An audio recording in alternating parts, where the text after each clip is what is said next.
নমস্কার, আমি এসে গেছি আজকের লাইভে।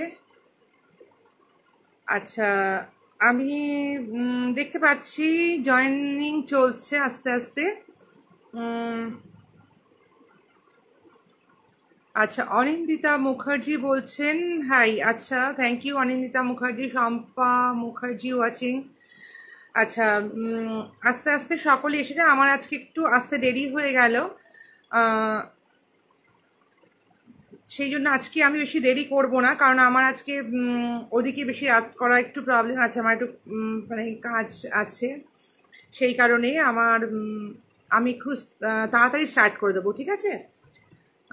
শম্পা মুখার্জি বলছেন হ্যালো। হ্যাঁ দিদি, আপনি এসে গেছেন, থ্যাংক ইউ। আচ্ছা, সকলেই আস্তে আস্তে আসুক তাহলে। আর 2-3 মিনিট দেরি করে যাই।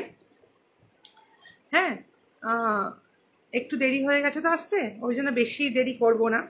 2-3 মিনিট দেখি, তারপর আমি শুরু করে দিচ্ছি। হ্যাঁ, আচ্ছা, তারপর আস্তে আস্তে সবাই জয়েন করুন। আর যারা এখন জয়েন করতে পারছেন না তারা পরেতে শুনে নেওয়ার একটা স্কোপ তো আছেই, কোনো অসুবিধা নেই। আচ্ছা, আমি যেটা বলছিলাম, প্রথমেই আমি বলি যে আমি কিন্তু শুরু করে দিচ্ছি, ঠিক আছে?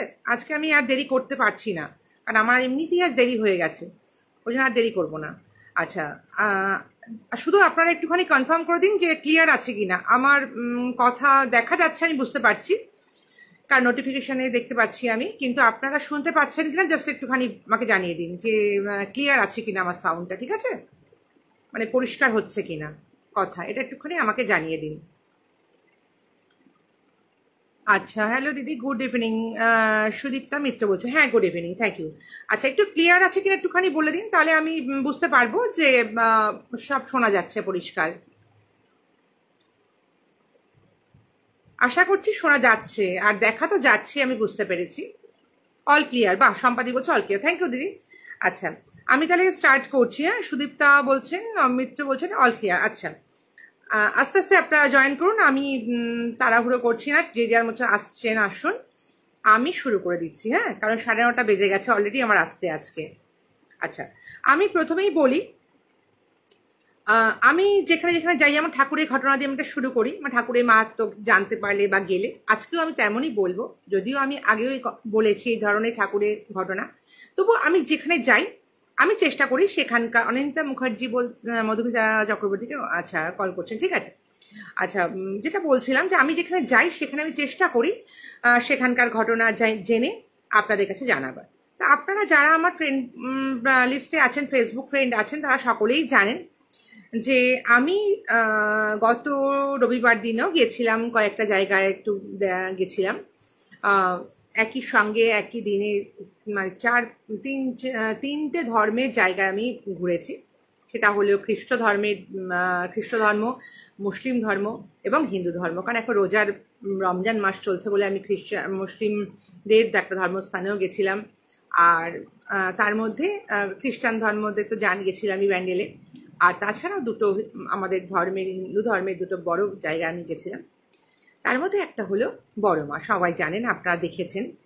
এই বড় মার কাছে আমি বড় মার মাহাত্ম্য আগেও একবার বলেছিলাম, অন্য একটা ঘটনা, কিন্তু সেদিন আমি যাওয়ার পর শুনলাম যে এখন বড় মা যারা জানেন বা গেছেন তারা জানবেন যে এখন বড় মা শিলা মূর্তিতে প্রতিষ্ঠিত হয়েছেন। এতদিন ধরে ছিলেন তো ছবিতে তিনি থাকতেন মন্দিরে, এখন গর্ভগৃহে শিলা মূর্তি করে প্রতিষ্ঠা হয়েছে। তা আমাকে একজন বললেন রিসেন্ট যে এই বড় মার মাহাত্ম্য কিভাবে প্রচার হচ্ছে, মানে ধর্ম সবার, বড় মা ধর্ম যার যার, বড় মা কিন্তু সবার, এটা একটা ওনারা সকলেই বলেন। ঠিক তাই, গত বছর নাকি একটি মেয়ে, সে থাকে নাকি তিনি যিনি আমার ঘটনাটা বললেন তিনি জানেন, তিনি হয়তো কোনোভাবে কোনো ইউটিউব থেকে বা কোনোভাবে বা ওখানে গিয়ে বা কারোর মুখে উনি শুনেছিলেন, আমাকে বলেছে। আমি সেটা শুনেই আপনাদের আর কি বলছি, সেটা মানে ঘটনাটা আমার মানে ভালো লেগেছিল যে বড় মা কতটা জাগ্রতা এবং সকলের মানে মনস্কামনা পূর্ণ করেন, তার আমি একটা মানে ছোট্ট ঘটনা বলছি। সেটা হলো গত বছরে 2023 সালে একটি মেয়ে, সে হয়তো সে নাকি হাওড়ায় থাকে, সেই মেয়েটি অফিসে চাকরি করে।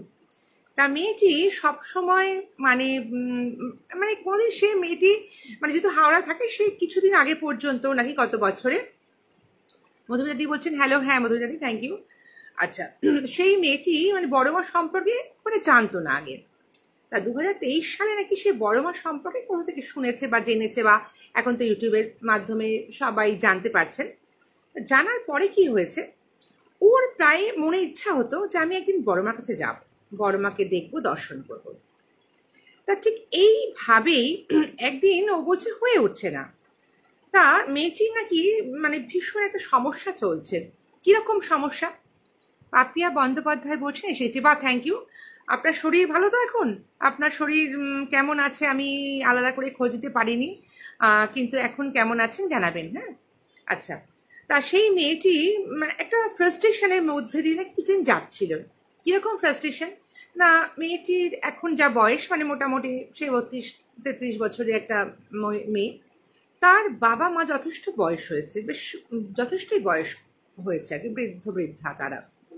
মেয়েটির বিয়ে না দিতে পেরে এখনো পর্যন্ত একটা মানে সমস্যা তাদের তো মনে আছেই, যত কি হবে না হবে তাদের বয়স হচ্ছে, 1 নম্বর। 2 নম্বর, মেয়েটি মানে নিজেও বাবা মার জন্য খুব চিন্তিত তাদের জন্য। এমনকি সে যে মানে প্রাইভেট ফার্মে চাকরি করে একটা বেসরকারি জায়গায়, সেখানেও কাজের চাপ, বিভিন্ন রকমের একটা চাপ। তার ফলে কি হয়েছে, তার সব দিক থেকেই একটা মানে এটা কি মানে ফ্রাস্ট্রেটেড অবস্থা চলছে। তার থেকেও বড় কথা হলো, ওর একটা সমস্যা আমি শুনেছি, যারা শুনেছেন যে কোনো ইউটিউব থ্রু বা যেভাবে থ্রু তারা শুনেছেন, তারা বলছেন মেয়েটির নাকি মানে শরীরেও কিছু সমস্যা, মানে একটা অ্যালার্জি টাইপের কিছু হতো, গরমকালে হয় আবার আস্তে আস্তে কমে, কিন্তু অনেক ডাক্তার দেখিয়েছে ভালো হয় না। মেয়েটির বাবারও হাতে পায়ে মানে পায়ে এমন ব্যথা, একটা মানে পঙ্গু টাইপের হয়ে গেছেন, একা বেরোতে পারেন না, স্টিক নিয়ে হাঁটেন, এরকম সব বিভিন্ন রকমের মানে চারিদিক থেকে একটা মানে মেয়েটির খুব চাপ, মানে মানসিক চাপে সে ভুগছে। প্রচুর বিয়ের সম্বন্ধ আসছে চলে যাচ্ছে এই ধরনের। যাই হোক, তা একদিন মেয়েটি ভাবে যে এত বড় মার কথা শুনেছি, আমি যাবই একদিন বড় মার কাছে, গিয়ে একদিন দেখা মানে বড় মাকে দেখে আসবো আমি। তা ওর মন থেকে কেন বড় মা একটা ভাব এসেছে। তারপরে গত বছর নাকি কোন এইরকম একটা সময় তার মনে হয়েছে একদিন অফিস যাচ্ছে সে মেয়েটি, যেতে যেতে হঠাৎ তার কি মনে হয়েছে, অফিসে যাওয়ার জন্য বেরিয়ে সে যেদিকে অফিসে যাবে না করে হঠাৎ তার মনে হচ্ছে না আমি আজকে অফিস যাব না, আমি বড় মার কাছে যাব। বাড়ির লোক কেউ জানে না, অফিসে জানে না। তার মনে যখন হয়েছে আমি বড় মার কাছে যাব। শ্রাবণী চক্রবর্তী হ্যালো, হ্যাঁ শ্রাবণী বলছেন হ্যালো, আচ্ছা থ্যাংক ইউ, দেখছো তুমি। আচ্ছা, এবার বলছি, সে তখন বলছে যে আমি যখন যাব ঠিক করেছি, আমি আজকে যাবই যাব বলে সে তখন গাড়ি মানে তার যে যা গন্তব্য সেইটাকে চেঞ্জ করে সে হাওড়া থেকে যেভাবে নৈহাটি যেতে হয় সে সেইভাবে নৈহাটিতে গেছে।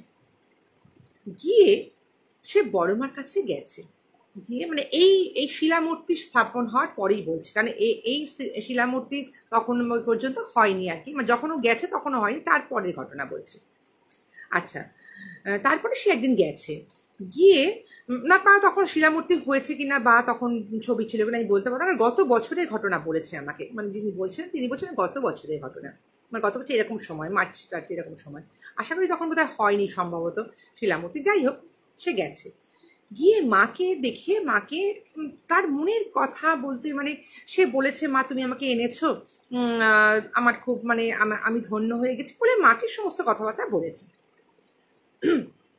এবার কি হচ্ছে, মাকে ওইসব বলার পর ওর যেন একটা কিরকম হালকা বোধ হয়েছে। আর সব থেকে আরেকটা ঘটনা হচ্ছে, সে যখন আসবে তো ও যেহেতু অফিস যাওয়ার কথা ছিল, অফিস যায়নি, তখন ও ফোনটাকে সুইচ অফ করে দিয়েছে, জানে যদি এখন অফিস যায়নি শোনে অফিসের লোকটা না চাইলে অনেক ফোন করবে, কেন আসুনি, কোথায় গেছে, অনেক বলবে, বা থাক আমি সুইচটা অফ করে রাখি, যতক্ষণ না আমি যাব মায়ের কাছে ততক্ষণ পুজো টুজো হলে তারপরে আমি সুইচটা অন করে সবাইকে জানাবো। তার আগে শুধু একবারও বলে দিয়েছিল অফিসে খবর দিয়ে আমি আজকে যেতে পারছি না, আমার একটা খুব গুরুত্বপূর্ণ কাজ আছে, চলে এসছে। যাই হোক, মাকে সব পুজো টুজো দিয়ে ওর সব কিছু বলার পরে ওর যেন মনটা একটা অদ্ভুত রকম ভালো লেগেছে। তারপরে ও কি করেছে, যখন হয়ে গেছে হওয়ার পর ও ফোনটা সুইচ অন করেছে, করে দেখছে কিন্তু একবারের জন্য অফিস থেকে কেউ ফোন করেনি।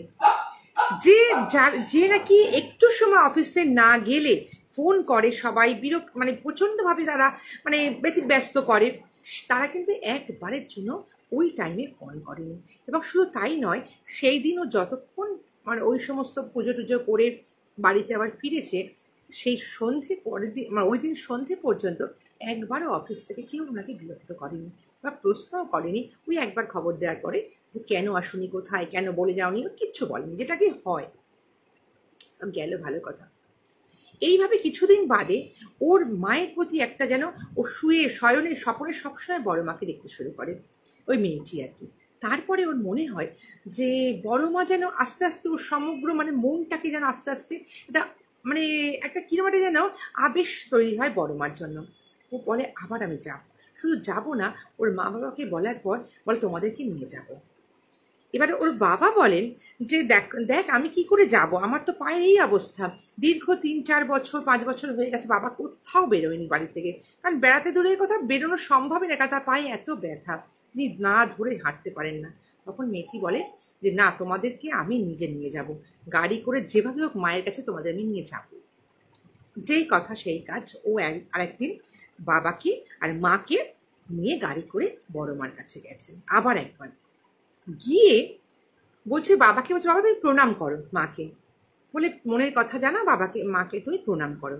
এবার বাবা মাকে প্রণাম করে বলছেন যে বাবা দাঁড়াতে পারে না, ধরতে হয়, লাঠি ছাড়া হাঁটতে পারে না, সেই বাবা নিচু হয়ে মানে যেরকম হাঁটু গেড়ে হয় না, ওরকম ভাবে মাকে প্রণাম করেন।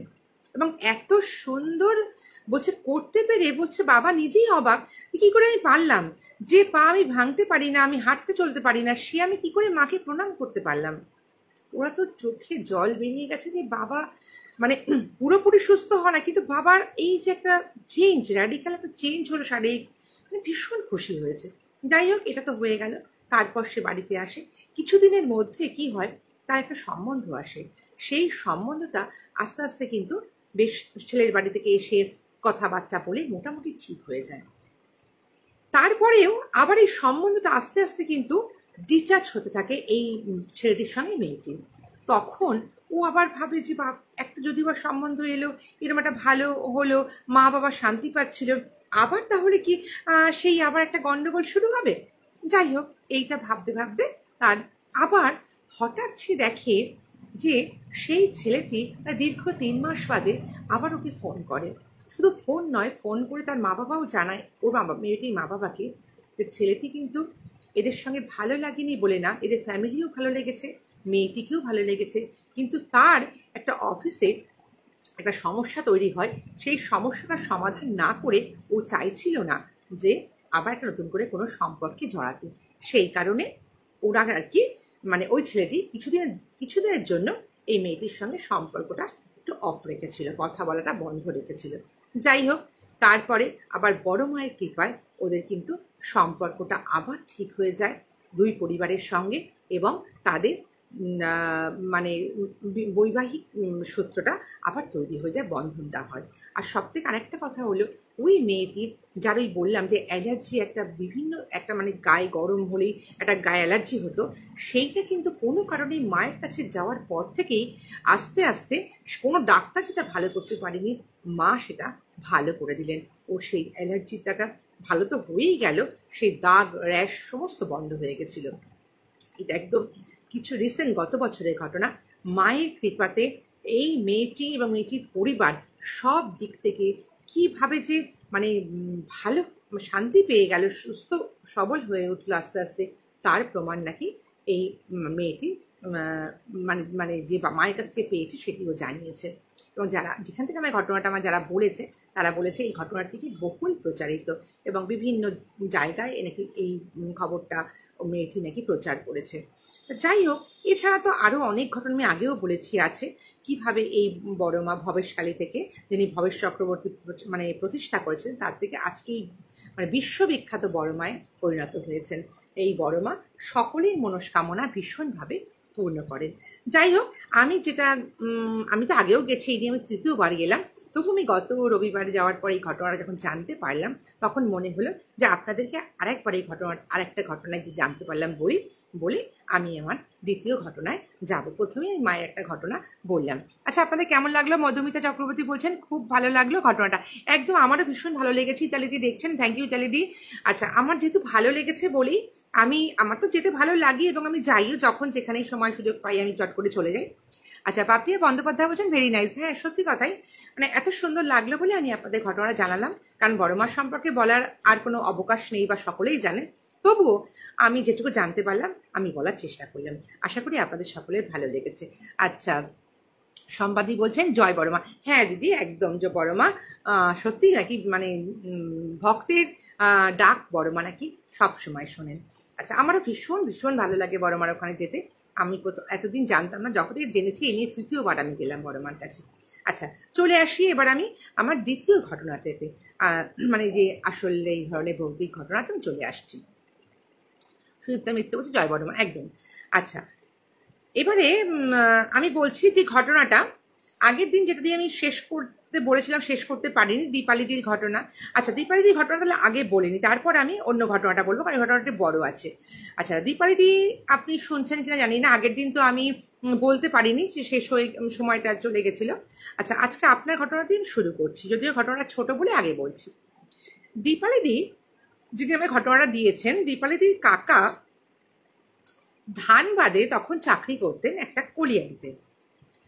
আর এই কলিয়ারিতে, ধানবাদের কলিয়ারিতে যে কোয়ার্টার ছিল আর কি তখন, সেইখানে উনি থাকতেন। মানে কোয়ার্টারে যিনি থাকতেন, চাকরি করতেন, তিনি কোনো সুপারভাইজারের কিছু একটা পোস্টে কাজ করতেন, আর তখন উনি থাকতেন হচ্ছে ওই কোয়ার্টারে।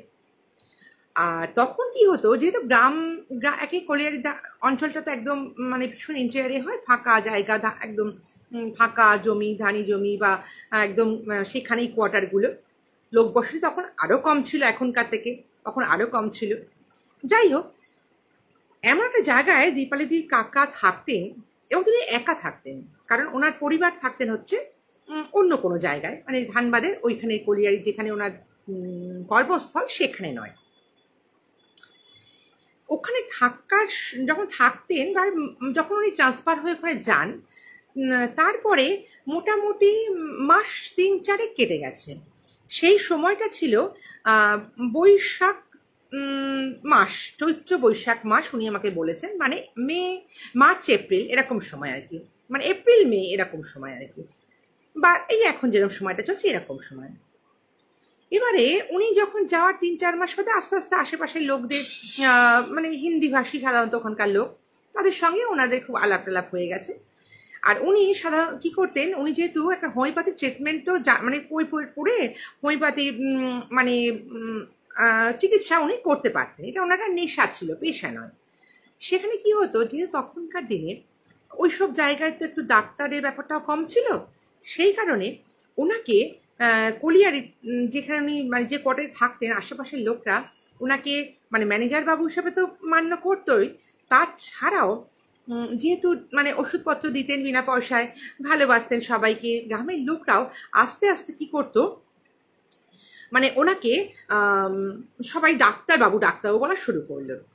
তা উনি বলতেন মজা করে সকলকে যে আমি মানে একটা মানুষ কত কিছু, আমাকে ম্যানেজার বাবুও বলো, ডাক্তারবাবু বলো, কোন বাবু আমি, তাহলে আমাকে তোমরা তোমাদের নিজেদের লোকই বলো না বাবা, এত বাবু বাবু বলার কি আছে, বলে উনি এরকম ভাবে সকলের সঙ্গে মিশতেন।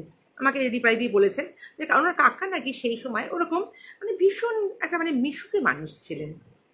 যাই হোক, তা সেই কারণেই আরো হয়তো হবে গ্রামের মানুষরা, মানে ওইখানকার কলিয়ারি অঞ্চলের বেল্টে যে মানুষরা থাকতেন, তারা ওনাকে ভীষণ ভালোবাসতেন।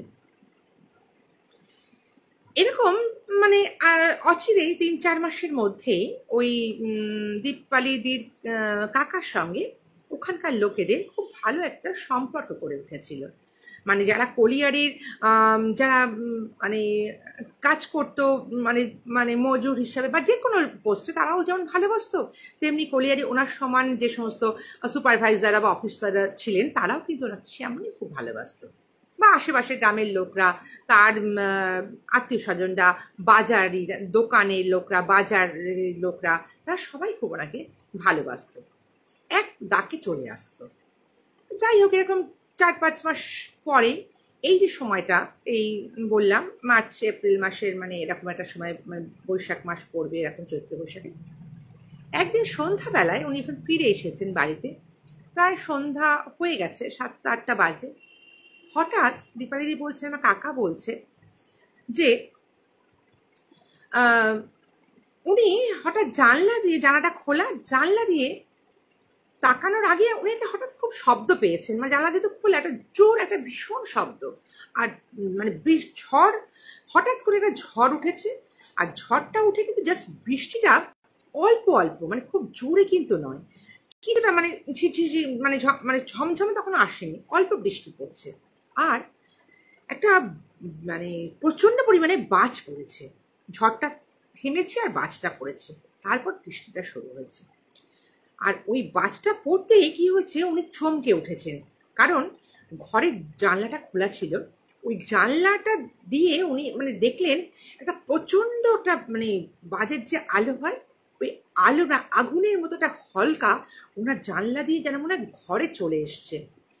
আর একটা খুব জোর চিৎকার শুনতে পেলেন, মানে বাবা গো বলে একটা চিৎকার উনি শুনতে পেলেন। এবার উনি তখন ভাবছেন যে একটা এত জোর বাজ পড়েছে, আর ওনার যেখানে আগেই বললাম যেখানে মানে কোয়ার্টারটা ছিল তার আশেপাশটা ফাঁকা, তার দূরে কিছুটা দূরে হচ্ছে আরো সমস্ত যারা থাকে তারা, কলিয়ারি অন্যান্য যারা থাকে তারা, বা আরো সব আশেপাশের লোকরা আছে, ওখানকার গ্রামগঞ্জের লোকেরা। এবার উনি মানে রীতিমতো ওই আওয়াজটায় বাবা গো শোনা তুমি খুব ভয় পেয়ে গেছেন।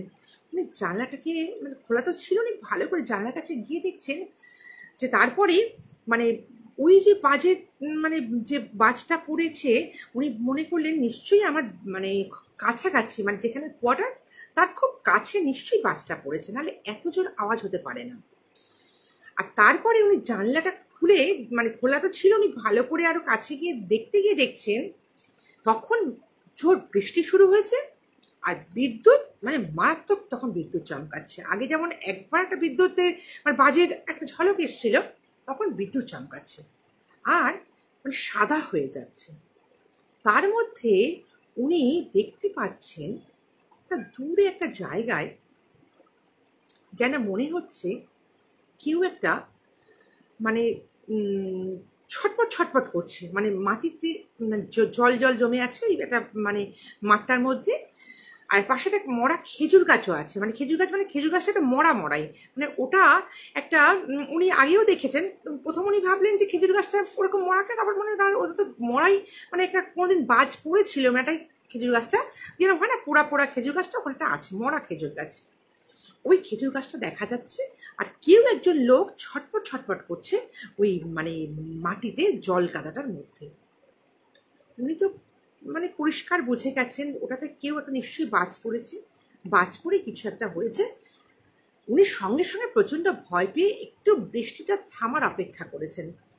থামার অপেক্ষা করেই যে একটু বৃষ্টিটা কমেছে, উনি ছাতা নিয়ে আশেপাশে যেখানে মানে লোকালয় মানে বসতি আছে তাদেরকে ডেকেছেন, শিগগিরই তোমরা এসো, দেখো এরকম একটা মানে কি অবস্থা, আমাদের এখানে কেউ একটা নিশ্চয়ই কিছু কারো গায়ে বাজ পড়েছে, চিৎকার করছিল, আমি দেখি ছটপট করছিল, এখন কোনো শব্দ নেই, নিশ্চয়ই দেখো কিছু একটা হয়েছে, তোমরা শিগগিরই আলো নিয়ে চলো, ওখানে কিছু একটা হয়েছে।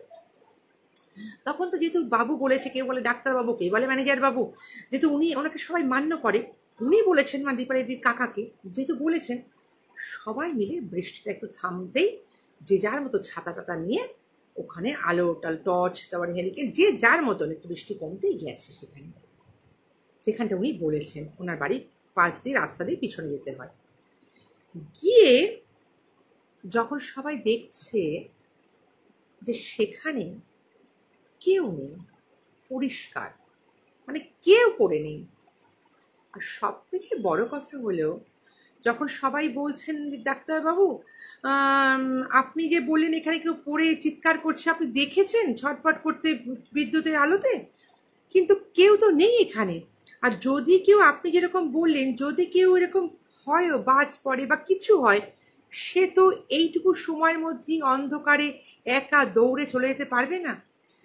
যদি বা দৌড়ে চলে যায়, ধরেও নিলাম যদি বা দৌড়ে চলে যায়, সম্ভাবনা নেই, তাহলেও তো এইখানটা কাদা জল, এখানে তো কোনো মানে যেহেতু জঙ্গল তো না, একটা মাঠ, মানে ধানি জমি টমি, হয় ধান কাটা হয়ে গেছে, একটা মাঠ একটা, সেখানে তো কাদার ছাপ, মানুষের একটা পড়ে যাওয়া ছটফট করে একটা ছাপ থাকবে, সেটা কোথায় গেল? এইটা ভেবে ওনার মানে একটা নিজেরও খুব অবাক লেগেছে দীপালিদির কাকার, যে সত্যিই তো এরা যা বলছে, যদি এরকম হয় তাহলে কোথায় গেল? তাহলে তো সত্যি কথাই একটা দাগ থাকবে এখানে, জল কাদা কিছু থাকবে, সেটা কোথায় গেল? এইটা ভেবে উনি তখন মানে চিন্তা করছে, মাথাটা ওনার ঘুরছে, বলছে আমি কি ভুল দেখলাম? না, আমি তো ভুল দেখতে পারি না, কারণ আমি পরিষ্কার দেখেছি ওই একটা কেউ ছটফট করছিল ওই আলোতে। তার থেকেও বড় কথা হলো আমি চিৎকারটা শুনেছি, যখন এরকম মানে প্রথম বাচ্চা পড়ে ওই চিৎকার আমি শুনেছি, এটা ভুল হতে পারে না। যাই হোক, সেই রাত্রের রাত্রিবেলা মানে ঘন্টাখানেক কেটে গেছিলো, তখন রাত 9টা-10টা বেজে গেছে। এইসব ঘটনা দেখে সবাই যখন বলছেন এই সত্যিই নেই, উনি বললেন কি আর করবে, তখন উনি ভাবলেন আমি ভুল দেখেছি বা সবার কাছে এটাই করিয়ে উনি তখন আস্তে আস্তে নিজের মতো বাড়ি চলে গেল। উনিও বাড়ি চলে এলেন। উনি সারা রাত ঘুমোতে পারলেন না, যে কি হলো, এটা কি আমার ভুল হলো? যাই হোক, পরের দিন উনি অনেককেই ঘটনাটা বলেছেন, কিন্তু কেউ এর কোনো রহস্য সমাধান করতে পারেনি বা ওনাকে বলেও না। ঠিক আছে, উনিও তারপর কাজে টাজে ব্যাপারটা নিয়ে ভুলে গেছেন, আর ওটা নিয়ে মাথা ঘামাননি। এরপরে কি হয়েছে, দিন 10 বাদে, 8-10 বাদে আবার সেম একদিন সন্ধেবেলা রাত্রিবেলা ওরকম আবার ঝড় বৃষ্টি শুরু হয়েছে। আর ন্যাচারালি ওই সময়টা তো মানে ঝড় বৃষ্টির সময়ই হতেই পারে। আর মানে ওই সমস্ত জায়গায় কি, যেহেতু ফাঁকা জায়গা, ঝড় বৃষ্টিটা মানে প্রকোপটা খুব মারাত্মক হয়, সেটা আমাকে দীপালিদি বলছিলেন। যাই হোক, আমাদের এখন এখানে শহরাঞ্চলে এত প্রকোপ বোঝা যায় না, ওখানে প্রচণ্ড হয়।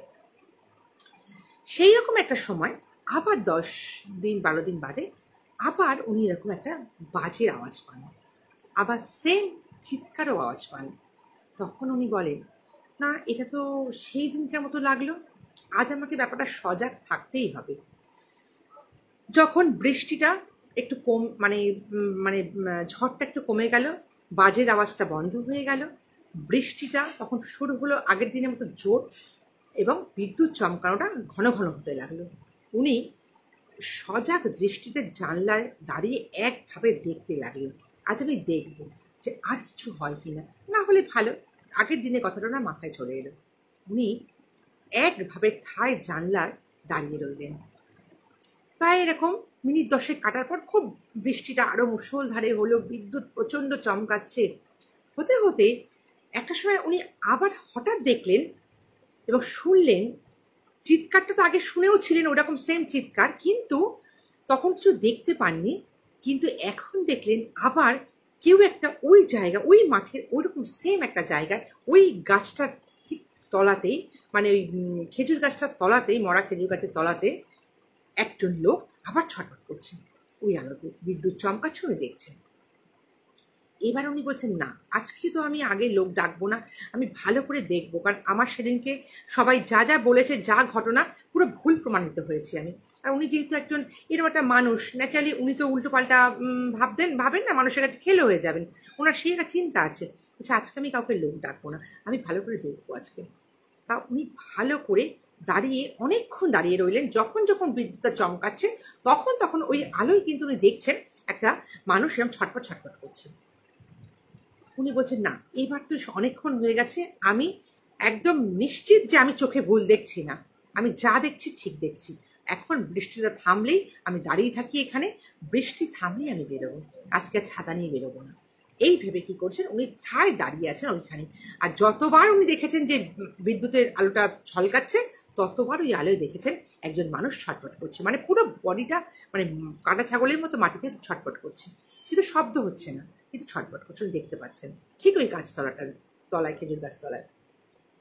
উনি ঠিকঠাক মতো দাঁড়িয়ে দাঁড়িয়ে দেখছেন। ভীষণ সাহসী মানুষ ছিলেন দীপালিদির কাকা। তারপরে কি হয়েছে, খানিকটা বাদে মোটামুটি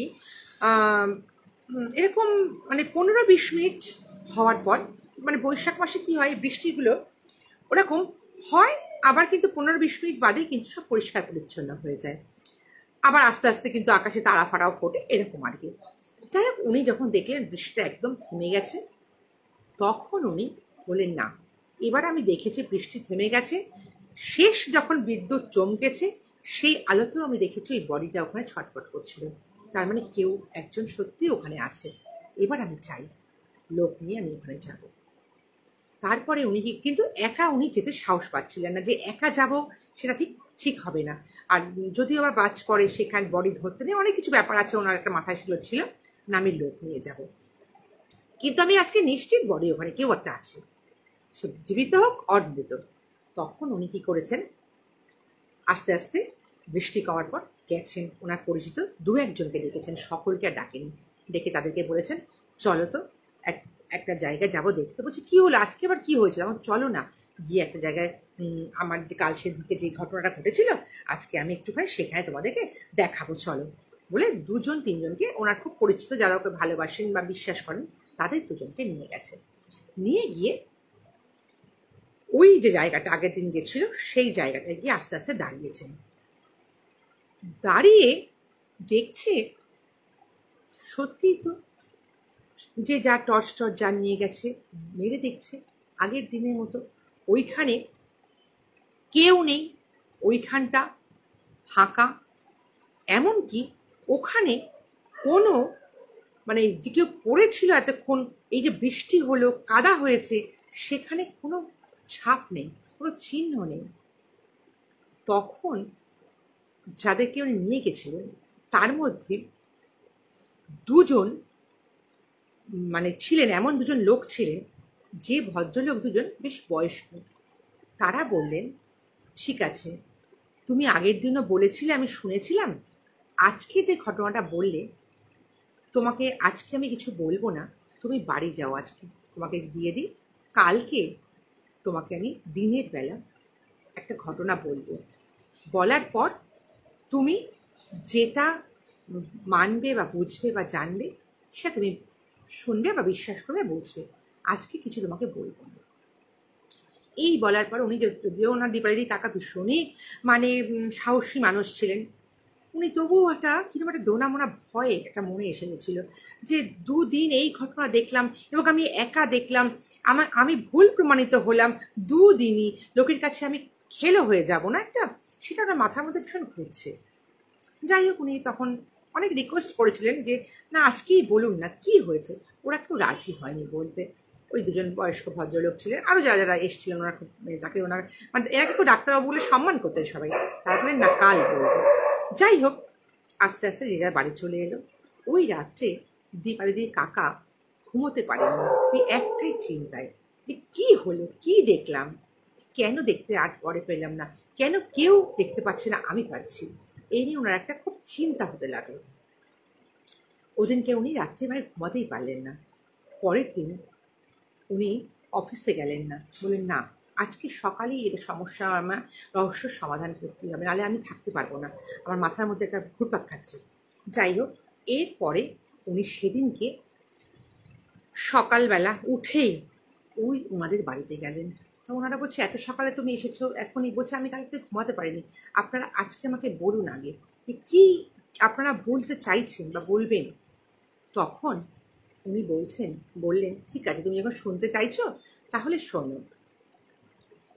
আজ থেকে এখনো 1 বছর হয়নি, 1 বছর আগে মানে ঠিক এর আগের যে বৃষ্টি মানে বর্ষাকালটা চলে গেছে যাওয়ার পর মানে পুজোর আগে আগে মানে অক্টোবর সেপ্টেম্বর অক্টোবরে নাকি একবার, মানে এটা পরের বছর এপ্রিল মাসের ঘটনা, মার্চ এপ্রিল, ওটা তার আগের বছরে সেপ্টেম্বর মাস বা অক্টোবর পুজোর আগে আগে একদিন এরকমই সন্ধ্যাবেলায় প্রচণ্ড ঝড় বৃষ্টি হচ্ছিল আচমকা, এবং একজন ওই কলিয়ারেরই একজন মানে চাকরি করতো সে সন্ধ্যাবেলায় শর্টকাটে ওইখান দিয়ে ফিরছিল, মানে ওই মাঠটা দিয়ে কলিয়ারের দিকে এসে রাস্তা দিয়ে শর্টে মাঠটা দিয়ে আসছিল।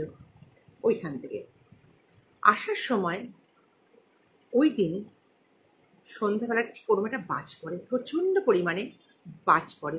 আর সেই বাজটা ও যখন দাঁড়িয়েছিল ওই বৃষ্টি হঠাৎ করে ঝড় বৃষ্টি ওঠাতে ওই খেজুর গাছটার তলায়, ওই খেজুর গাছটা মানে মরা খেজুর গাছ তার মাথাতেই বাজটা পড়ে। আর ওই বাজের মানে মাথায় খেজুর গাছটা তো পুরো পুড়ে যাই, এখনো উনি দেখেছিলেন দীপালিদি কাকা যে পোড়া অবস্থাতেই রয়েছে। ওই খেজুর গাছটার তলায় দাঁড়ানোতে ওর শরীরটা তো পুরো মানে ইলেকট্রিক মানে মানে বাজের কারেন্টটা পুরো টেনে নেয় এবং নিয়ে পুরো পুড়ে যায়। গিয়ে ও তখন ওরকমভাবে ওই জলটার মধ্যেই পুরো মানে ওই মাটির জলে ওরকম পড়ে যায় আর গিয়ে ছটফট করতে থাকে। তারপর ওখানেই ওর মৃত্যু হয়। তারপর থেকে বলছে যখনই এরকম ঝড় বৃষ্টিটা হয় তখনই নাকি এইভাবে মাঝে মাঝে ওকে মানে কেউ দেখতে পায় ওরকমভাবে এরকম মানে মানুষ এরকম চিৎকার করছে আর ওখানে পড়ে জলে ছটপট ছটপট করছে। আর সেইটা যেহেতু এই ওর ওই যে বাজটা পড়েছিল যেখানে তার খুব কাছেই হচ্ছে মানে একদম কাছাকাছি দেখা যায় মানে একদম চোখের সামনে দৃষ্টিটা যায় এই হচ্ছে মানে এই দীপালিদির কাকার কোয়ার্টারটা। এই কোয়ার্টার থেকে অনেকটা দূরেই হচ্ছে মানুষ অন্যান্য লোকের লোকবসতিগুলো, সেই কারণে তারা সচরাচর এইরকমভাবে দেখতে পায় না। কিন্তু তারা জেনেছে যে কোনো কোনো লোক নাকি এর আগেও অন্য জায়গায় দূর থেকে এই আওয়াজ শুনতে পেয়েছে বা এরকম ধরনের দু একবার নাকি কেউ কেউ দেখেওছে, যেরকম চিৎকার করতে মানে শুনেছে এবং দেখেওছে। কিন্তু তারা ঠিকমতো মানে বুঝতে পারেনি, যতটা নাকি পরিষ্কার বুঝেছিলেন দীপালিদির কাকা, যেহেতু খুব কাছে ওনার কোয়ার্টারটা ছিল যেখানে বাজ পড়েছে সেখান থেকে। প্রত্যক্ষদর্শী হিসাবে সেই সময় কেউ ছিল না, কিন্তু যখন মারা গেছে এই ভদ্রলোকটি সেই সময় ছিল না, কিন্তু তারপর যখন তার বডি দেখেছে এবং যেখানে পড়েছিল আর এই যখন এই দীপালিদির কাকা বলার পর থেকে যেখানটাতে ওরা দীপালিদি কাকা বলছেন তারা যারা দেখেছিল তারা বলেছে ঠিক এইখানটাতেই কিন্তু ওই ছেলেটি মারা গেছিল ওই বাজ পড়ে সেই দিনকে, তার আগের বছরে এরকম একটা সময় ওই পুজোর আগে আগে কোনো এক সময় এরকম মারা গেছিল। তার ফলে হয়তো তারা বলছে যে যেহেতু কিছু লোক বলছেন, কিছু কিছু লোকের কিছু কিছু মতামত, কিছু লোক বলেছেন দীপালিদি কাকাকে যেহেতু 1 বছর হয়নি ওর এখনো আত্মার সদ্গতি হয়নি। কিছু কিছু লোক বলছেন যেহেতু ওখানকার লোকরা সেই অর্থে অতটা মানে এখনকার মতো তখন এত পুজো আচ্ছা বা ওখানে পিণ্ডদান এখানে এই সমস্ত কোনো জানতো না বা করেনি, তার ফলে সেই সময়টা অনেক বছর আগের ঘটনা, তার ফলেও হয়তো সেই আত্মাটা কোনোভাবে হয়তো এখনো ওই গাছটাতে আছে, যার জন্য ওই বাজ পড়া গাছটাকে কেউ কাটিয়েও নি, ওই বাজ পড়া গাছটার আশেপাশে সন্ধেবেলা কেউ যায় না। দীপালিদির কাকা যখন এই ঘটনাটা শুনতে পেয়ে উনি বলছেন সেই দিন রাত্রিবেলা মানে সেই সারাটা দিন উনি তো কোনো মতে কাটালেন, রাত্রিবেলা উনিও তো সাহসী মানুষ, ওখানে ওই বাড়িটাতে মানে কোয়ার্টারে একা থাকতে উনি প্রচণ্ড ভয় পাচ্ছিলেন। ওনার মনে শুধু মনে হচ্ছিল যদি আজ রাত্রেও বর্ষা হয়, যদি আজ রাত্রেও বাজ পড়ে, আজ রাত্রেও ওই চিৎকার শোনে, আজ রাত্রেও উনি দেখতে পান ওর একটা বডি, তাহলে কি হবে। জানতেন না একরকম, জেনেছেন বলে ওনার অত সাহসী মানুষটাও প্রচণ্ডভাবে ভয় পেয়ে গেছেন। গিয়ে উনি আস্তে আস্তে মানে ওখানে যে থাকবে কি করে সেটাই ভাবতে লাগলেন, আমি কী করে থাকবো একা ওখানে। যে লোকটি কাজ করতো সে তো দিনের বেলা করে সে চলে যেত, সন্ধে হলে আর কেউ থাকতো না, একা থাকতেন উনি। তারপর দীপালিদি আমাকে বলেছেন এই ঘটনাটার পর নাকি মাস দেড়েকের মধ্যে দীপালিদির কাকা ওই কোয়ার্টার ছেড়ে একদম অন্য জায়গায় আলাদা মানে বাড়ি ভাড়া নিয়ে সেখানে থাকার ব্যবস্থা করেন। কিন্তু ওই যে মানে বাজ পড়ে মৃত্যুর পরও যে একটি আত্মা এইভাবে বাজ পড়লেই তার আত্মাটার আবার মানে মানে কি বলবো, দীপালিদি যেটা বলছে ওনার কাকা বলেছিলেন যে কোথা থেকে উনি জেনেছিলেন বা কেউ বিভিন্ন লোকের বিভিন্ন মতামত হিসেবে উনি বলছেন যে কোনো আত্মার যতক্ষণ না সদ্গতি হয় বাজ পড়ে মারা যাওয়ার পরেও ওই আত্মাটা যখনই বাজ পড়ে আবার নাকি সচল হয়ে আসে, মানে সচল ইন দ্য সেন্স মানে আবার জীবিত হয় না, মানে আত্মাটা কোনোভাবে কাউকে বোঝাবার চেষ্টা করে যে তার মানে কিভাবে মৃত্যু হয়েছিল, তার যে কষ্টটা সে নাকি শান্তি না পাওয়ার ফলে সে নাকি এটা বোঝাবার চেষ্টা করে। এটা হচ্ছে দীপালিদি বলেছিলেন, তার কাকা যা জানতে পেরেছিলেন সেটার থেকে উনি এটা শুনেছিলেন। সেই জন্য পরবর্তীকালে উনি বলেছিলেন যে তোমরা যারা ওখানে আছো বা ওই পরিবারের যে সমস্ত লোকরা আছে তারা গিয়ে ইমিডিয়েট যাতে 1 বছর হয়ে গেলে ওদের, যদিও সে তারা মানে এই নয়, মানে বাঙালি নয়, তারা কিন্তু ওখানকারই ধানবাদেরই মানে হিন্দিভাষী কোনো মানে মানুষ, তবুও তাদেরকে উনি বলেছিলেন তোমরা ইমিডিয়েট তাদের আত্মীয় স্বজনকে বলো যে তাদের মতন করে যাতে তারা গয়ায় গিয়ে পিণ্ডদান করে, এবং তার বছর হলে, যেটা আমাদের বাৎসরিক বলা হয়, এরকম কিছু থাকলে তারা যেন করে তার আত্মার শান্তিটা করে। আর তার সব থেকে বড় কথা হচ্ছে ওই গাছটা, মানে আরো 2-1 লোকের কাছ থেকে জেনে ওই কাকা, দীপালি কাকা বলেছিলেন ওই গাছটাকে যখন এই কাজটা তোমরা শেষ করবে 1 বছর পরে পিণ্ডদান দেবে, ওই গাছটাকে কেটে ফেলো, যাতে ওই গাছে কোনোভাবে ওর কোনো অস্তিত্ব আর বিরাজ করতে না পারে। কারণ তাহলে হয়তো ওর অস্তিত্বটা সেখান থেকে যাবে না, কিন্তু চাইবে না, কারণ একটা আস্তানা পেয়ে গেছে। সেই কারণে ওই গাছটাকে কেটে ফেলা দরকার, তোমরা কেটে ফেলো। এটা দীপালি কাকা ওদের বলেছিলেন। পরবর্তীকালে দীপালি বলছেন কাকা আর খবর নেননি যে ওখানে আর কি হয়েছে, কারণ ওই 1 মাসের মধ্যে, 1 মাসের মধ্যে উনি অন্য জায়গায় ভাড়া নিয়েছেন। তারপরে উনি বলছেন আমি আর ওখানে উনি আর থাকেননি, ওই চাকরি ছেড়ে দিয়ে উনি ওখান থেকে অন্য জায়গায় চলে গেছিলেন। তাই জন্য উনি আর ধানবাদের ওইখানকার কি হয়েছে না হয়েছে ওই জায়গাটা উনি আর খবর রাখেন না। তা আমার কাছে এই ঘটনাটা না খুব একটা মানে অদ্ভুত লেগেছিল, যে বাজপুরে মৃত্যুর পরও এরকমভাবে আত্মা যে থাকতে পারে এটা আমার জানা ছিল না। যাই হোক, এই ঘটনাটা আমি আপনাদের শোনাবো বলে আগের বারই ভেবেছিলাম, কিন্তু সময় পাইনি বলে বলতে পারিনি। আপনাদের কেমন লাগলো একটু শুনি। মধুমিতাদি বলছেন খুব সাংঘাতিক, খুব ভয়ঙ্কর, সত্যি ঘটনাটা ভীষণ বেদনাদায়ক। হ্যাঁ, ঘটনাটা বেদনাদায়ক তো বটেই। এখন বাজপুরে মৃত্যু তো অনেক সময় হয়, আমরা এখনো শুনি, গ্রামগঞ্জে এখনো কিন্তু হয়, কিন্তু জানি না কতটা। কি সুতপা মিত্র বলছেন আহারে চরম শত্রু জানে, এরকম নয়। হ্যাঁ, খুব বেদনা, সত্যি এটা তো ঘটনা। কিন্তু আবার আমি এটা শুনেছি বজ্রাঘাত আর সর্পাঘাতে নাকি মৃত্যু সচরাচর মানুষের হয় না, এটা নাকি ভীষণভাবে কপালের লিখন থাকে। বাজ পড়ে মৃত্যু এটা নাকি বলে মারাত্মক ব্যাপার। এটা মানে খুব মানে 1000-এ 1 হয় বা 1,00,000-এ 1জনের তো হয়। সেই কারণে অ্যাক্সিডেন্ট বিভিন্ন রকম হয়, কিন্তু বাজ পড়ে মৃত্যু নাকি সচরাচর মানুষের হয় না। এটা হওয়া নাকি মানে ভীষণ, মানে তার কপালের একটা বিশাল ফের না থাকলে কিন্তু এটা হয় না, আমি এটা শুনেছি। যাই হোক, এগুলো বিতর্কিত বিষয়, তবে এখনো শুনেছি বাজপুরে গ্রামগঞ্জে প্রায় সময় মৃত্যু হয়। কিন্তু এই ধরনের মৃত্যুগুলো যেমন বেদনাদায়ক, তেমনি কিন্তু এই আত্মার ঘটনাটা কিন্তু আমি যেটা শুনেছিলাম দীপালিদির কাছ থেকে, আমার কিন্তু ভীষণভাবে মানে আশ্চর্য লেগেছিল, তাই আমি আপনাদের শোনালাম। আচ্ছা, কল্পনা পাল বলছেন হাই, লেট হয়ে গেল। হ্যাঁ, একটু লেট হয়ে গেল, ঠিক আছে, অসুবিধা নেই, দেখে নেবেন, শুনে নেবেন পরে, এটা শোনার তো একটা স্কোপ আছে। আচ্ছা, এবার আমি যেটা বলছি, আস্তে আস্তে দেরি হয়ে যায় বলে আমি আর সময় নষ্ট বেশি করছি না। হ্যাঁ, আমি আরও যে ঘটনা আছে অতটা পারি চটপট বলে দিচ্ছি। এরপরে যে ঘটনাটা আমি বলবো, এটা একটা মানে অদ্ভুত ঘটনা। হ্যাঁ, এই ঘটনাটা না আমার মানে ভীষণ একটা মানে কেমন যেন মনে হয়েছে, আপনারা না শুনলে বুঝতে পারবেন না।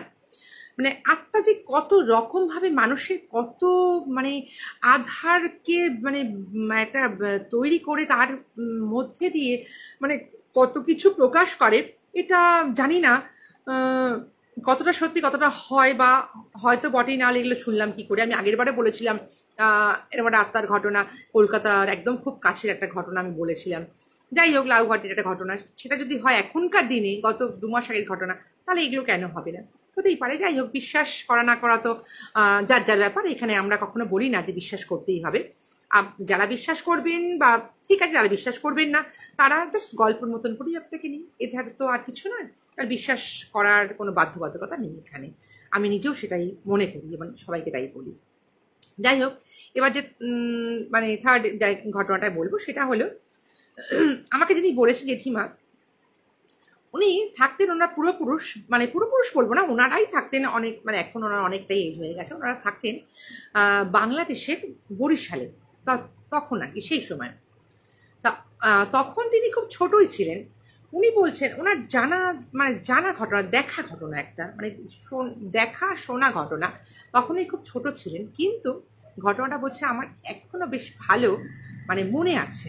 উনি ঘটনাটা বলেছিলেন কিরকম দেখুন।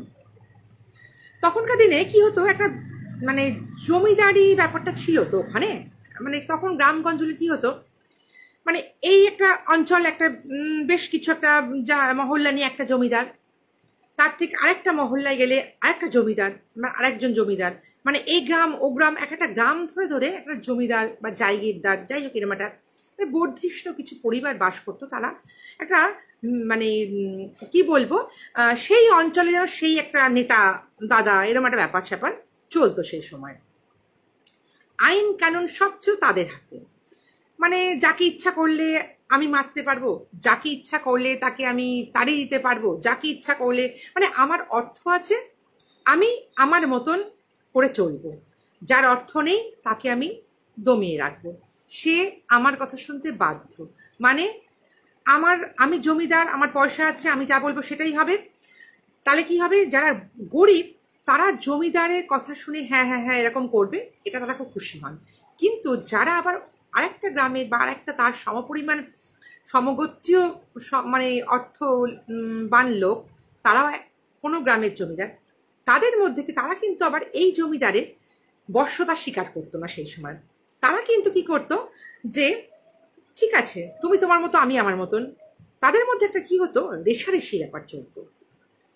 আর তোমার গ্রামের যা মানে ব্যাপার মানে হচ্ছে, আমার গ্রামের আমি শের, তোমার গ্রামের তুমি শের, তোমার সঙ্গে আমার মতামতের না মিললে তোমার সঙ্গে আমি ঝামেলায় যাব, তুমি আমার দুশমন, আর তোমার সঙ্গে আমার ভালো লাগলে তা তুমি আমার দোস্ত হলে ঠিক আছে। কিন্তু সাধারণত কি হতো, আমাকে যারা বলেছিলেন ম্যাক্সিমাম সময় কি হতো, এনারা জমিদারি বাঁচাবার জন্য একে অপরের সঙ্গে সবসময় একটা দ্বন্দ্ব, ঝামেলা, গন্ডগোল এই সমস্ত লেগেই থাকতো। মানে আমি কত বড় একটা জমিদারি বানাবো, তুমি কত তোমার থেকে দখল করে নেব, বা আমি যদি তোমার থেকে বেশি ক্ষমতাবান হই, পয়সা বেশি থাকে, তোমার থেকে কিভাবে গ্রাস করব, কিভাবে প্রজাদের আমি বেশি কন্ট্রোল করবো তুমি বেশি কন্ট্রোল করতে পারো, এই নিয়ে 12 মাস তাদের মধ্যে একটা দ্বন্দ্ব লেগে থাকতো সেই সময়গুলোর মধ্যে। তখন কিন্তু হিন্দু মুসলমানের কোনো বিভাদ এগুলো ছিল না বাংলাদেশে, কিন্তু এই ধরনের একটা জমিদারি প্রথা নিয়ে কিন্তু একটা বিশাল মানে অর্থবানদের সঙ্গে অর্থবানের একটা খুব গোলযোগ চলত। আর সেই সময় এই সমস্ত বর্ধিষ্ণু জমিদার পরিবারগুলো কি করতো, কিছু লেঠেল পোষতো। আমাকে উনি বলেছিলেন, লেঠেল বলতে আমাকে উনি যেটা বুঝিয়েছিলেন, মানে তাদের মানে আমি যে সমস্ত মানে আমার জমিদারিকে রক্ষা করার জন্য বা অপর পক্ষকে পরাস্ত করার জন্য বেশ কিছু সন্ডা মার্কা গুন্ডা টাইপের কিছু লোক তারা পুষত, টাকা দিয়ে পুষত, তার পরিবারকে পুষত, যাতে আমাকে কেউ অতর্কিত যদি আক্রমণ করে বা আমার পিছনে কেউ লাগার চেষ্টা করে, তারা কিন্তু সর্বশক্তি দিয়ে ঝাঁপিয়ে পড়ে তাদেরকে মারার চেষ্টা করতো, তাদেরকে মানে প্রতিশোধ নেওয়ার চেষ্টা করতো। আর এই প্রতিশোধটা কিরকম হতো, কিন্তু খুন খারাপিতে চলে যেতে কোনো কারোর দ্বিধা বোধ তারা করতো না, কোনো ব্যাপার ছিল না এগুলো, যে কেস হবে এই হবে সে হবে, কোনো ব্যাপার ছিল না। মানে আমার সঙ্গে লাগছে, ঝামেলা করছে, মেরে ফেলে গুম করে দাও, তারপর দেখা যাবে যা হবে হবে, এরকম ধর্মের একটা ব্যাপারটা কি সেই সময় ছিল। যাই হোক, এরকম একটা পরিস্থিতিতে একটা জায়গায়, ওইখানকার কোনো একটা জায়গায়, সেই জায়গাটার নাম আমাকে বলেছেন, কিন্তু আমি অ্যাকচুয়ালি বলতে চাইছি না, কারণ এখন যেহেতু অন্য দেশ, সেটা ওপার বাংলা, সেই জন্য এখন সেসব নিয়ে আর বিতর্কে যাওয়ার দরকার নেই। শুধু ঘটনাটাই আমার বলার মানে মূল উদ্দেশ্য, আর ঘটনাটা আপনাদের শোনা নিয়ে কথা আমি সেটা বলছি, ঠিক আছে? তা সেসব জায়গা নিয়ে আলোচনা করার দরকার, তারাও এখন কোথাও থাকে না, সেটা সব চলে এসছেন, না আর বলার দরকার।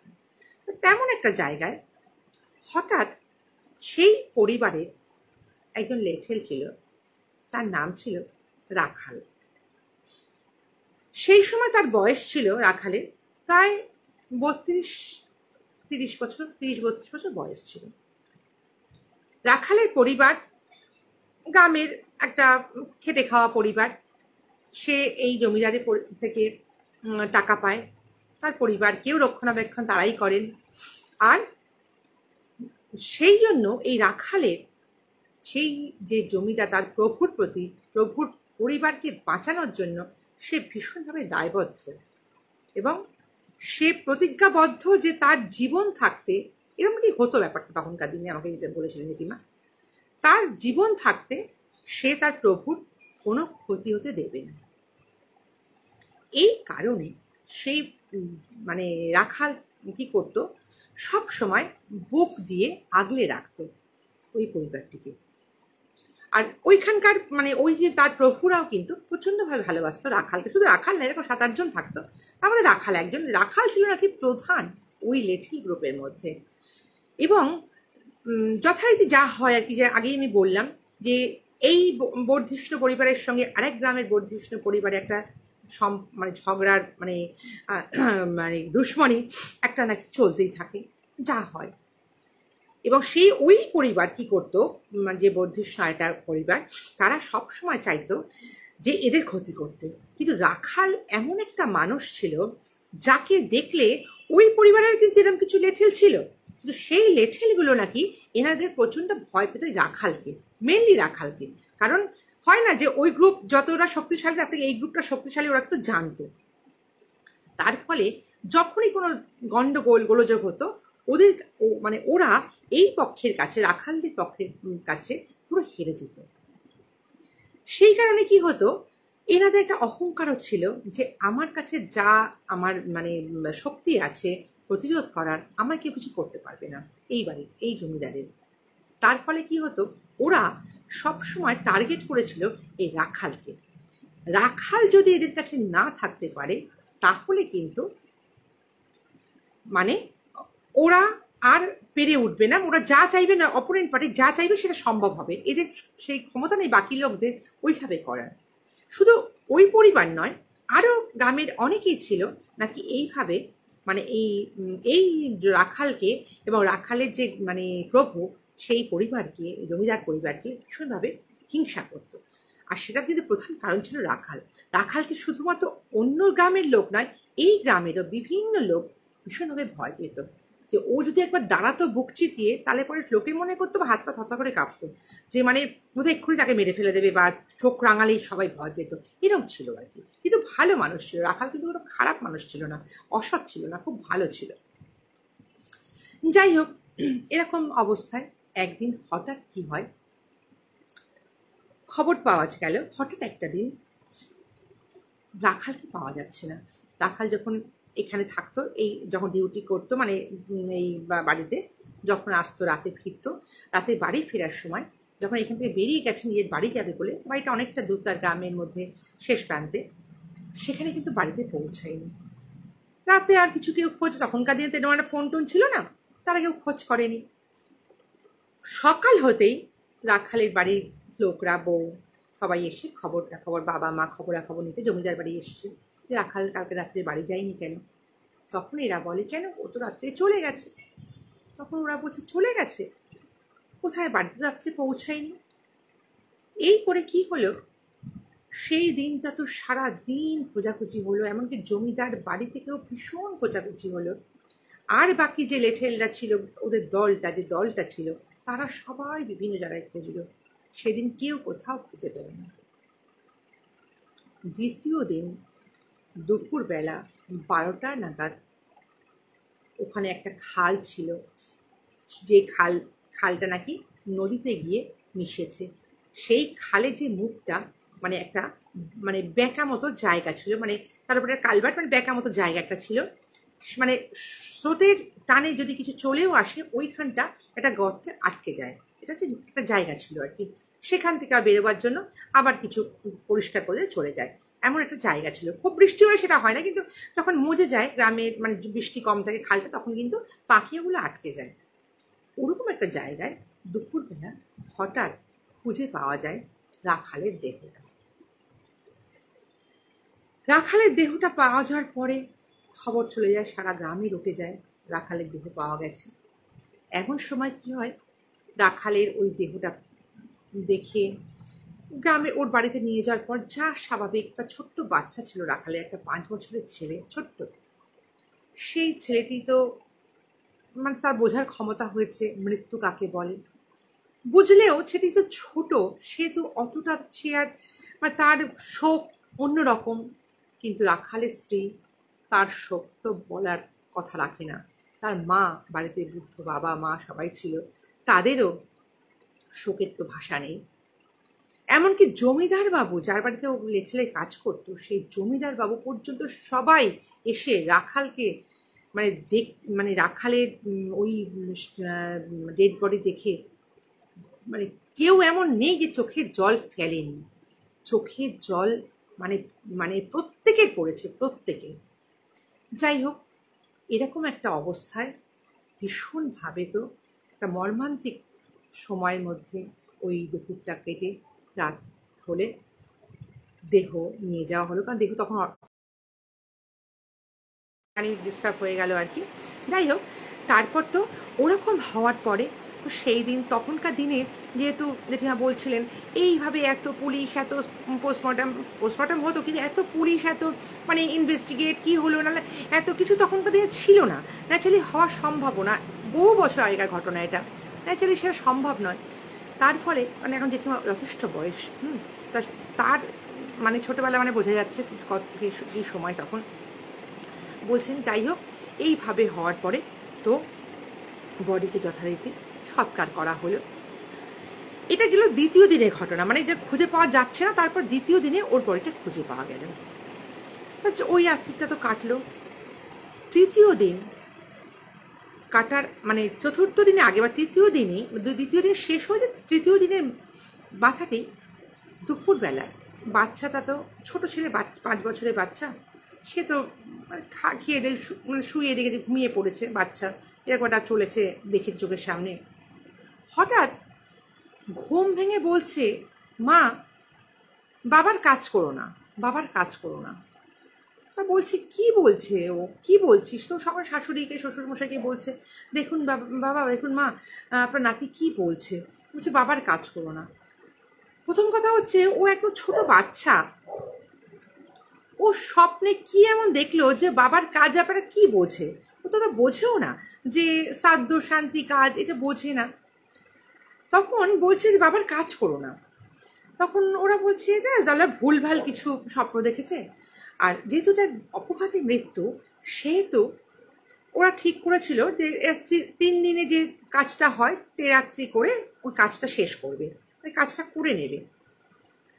আর ওই সময় তো অত মানে ইনভেস্টিগেট ব্যাপারটা হতো না, যে কি করে মৃত্যু হলো, কি হলো, সবাই খোঁজ করছে কিভাবে হলো, কি করে হতে পারে। কেউ ভাবছে ওকে তো, কেউ বলছে মেরে ফেলা হয়েছে, কেউ বলছে না ও পড়ে গিয়ে হয়তো জলে, ওইভাবে যেতে গিয়ে জলে আটকে মানে ওই কাদায় পড়ে গেছিল, কোনোভাবে আটকে পড়ে ওই খাড়িতে আটকে গেছিল।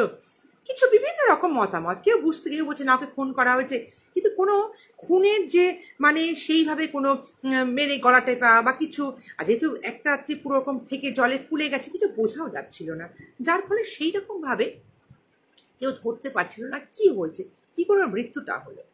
যাই হোক, তারপরে বাচ্চারা হঠাৎ বলার পর থেকে পরের দিন নেই যে বাবা মায়ের কাজ করো না, তখন ওরা ভাবছে এই কথা তুই কেন বলছিস? যে বাবা আমাকে বলেছে। বলে বাবা তোকে বলেছে? কি করে বাবা বললো? বলছে হ্যাঁ, বাবা আমাকে বলেছে আমার কাজ করিস না, আমার কাজ যেন না করে, তুই বাবাকে বলিস আমার কাজ যেন না করে। এই বলার পর না ওর মানে ঘুমটা ভেঙে গিয়ে ও সঙ্গে সঙ্গে মাকে বলা শুরু করেছে। তারপরে বাড়ির লোকজন না ওকে ওরা পাত্তা দেয়নি, একদম 5 বছরের একটা বাচ্চা, তাকে কি আর কথা বলবে। তারা খুব কান্নাকাটি যা করার করেছে, করে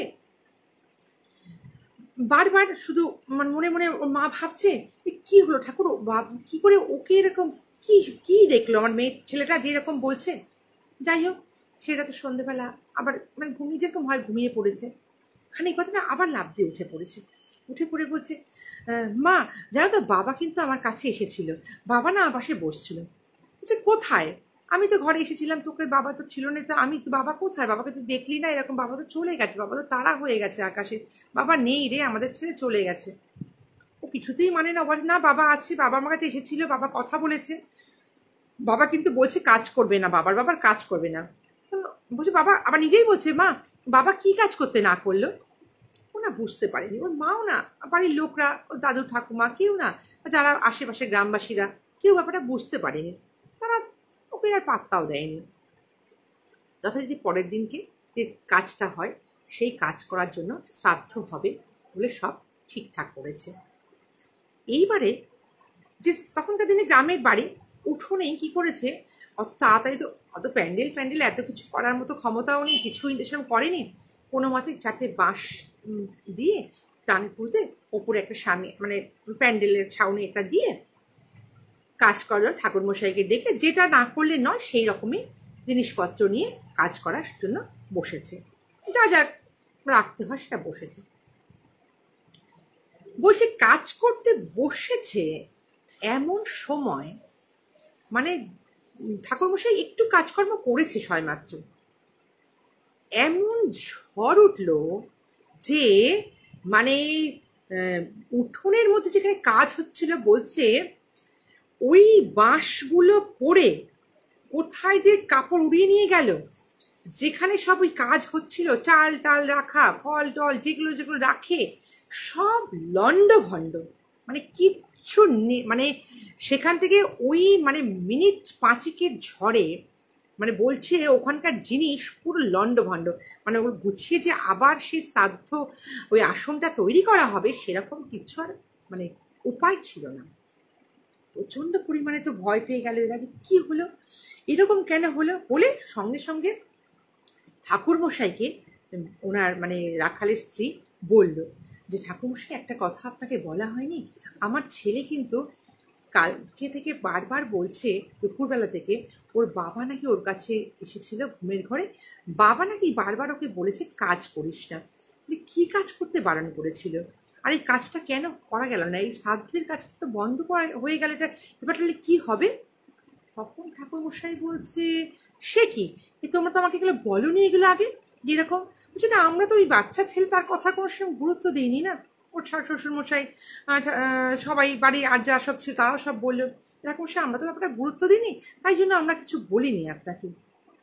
ও ঠিক আছে দাঁড়াও, এক কাজ করো, এখন আমরা তোমার যে মানে মানে মানে বাড়ির ঘরের যে একটা মাটির দাওয়া ছিল, মানে বারান্দা টাইপের চওড়া, বলছে ওখানে আবার কিছু সব কিনে নিয়ে এসো, কিনে নিয়ে এসে ওখানে দেখি আরেকবার বসি শ্রাদ্ধ করা যায় কিনা, যেরকম মানে এটা তো অসম্পূর্ণ, ওকে ওর তো আত্মার শান্তি দরকার, আর সম্পূর্ণ করতেই হবে আমাকে বলে আবার ওখানে মোটামুটি আশেপাশ থেকে দোকান থেকে যতটুকু না করলে নয় সব কিনে টিনে এনে আবার ঠাকুরমশাই সব জোগাড় যন্ত্র করে বসলেন, যেমন যেমন করার কথা সেরকম করে কাজ করতেন। যথারীতি উনি মঞ্চ পড়ে কাজটা শুরু করেছেন কি করেননি, শুরু করেছেন সবেমাত্র, আবার 15-20 মিনিটের মধ্যে এমন হলো সেবার মানে হাওয়া ঝড়ে ওনার যে বারান্দার যে খড়ের চালটা ছিল চাল পর্যন্ত উড়িয়ে এনে চলে গেল। প্রথমবার কিন্তু উঠোনে যেই 4টে খুঁটি পুঁতে ছিল সেটা উড়ে গেল, এবার পুরো চাল পর্যন্ত উড়িয়ে নিয়ে চলে গেল, আর কিচ্ছু নেই, মানে পুরো ফাঁকা, আর মানে শ্রাদ্ধ যে হবে কিচ্ছু সেখানে নেই, মানে সব কিছু লন্ডভন্ড আবার হয়ে গেল।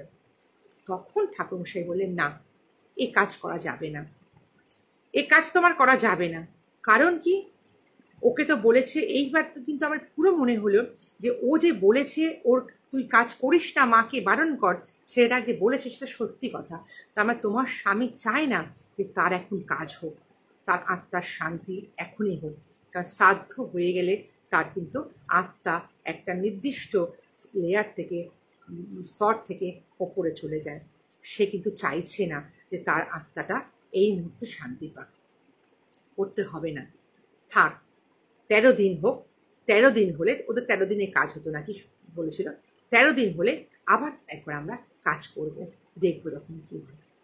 যাই হোক, সকলের মন একটা ভার হয়ে রইল, তাহলে কি হলো, সত্যি কি ওর স্বামী তাহলে এখনো মানে আছে এখানে, এখন তার আত্মা কিছু বলতে চায়, এই নিয়ে তো মানে সকলের মনের মধ্যে একটা টেনশন চলছে, একটা মনের মধ্যে ঘুরপাক খাচ্ছে, হতে হতে আস্তে আস্তে সেই দিনটা তো কেটে গেল, এটা গেল তৃতীয় চতুর্থ দিন, পঞ্চম দিন কেটে গেল।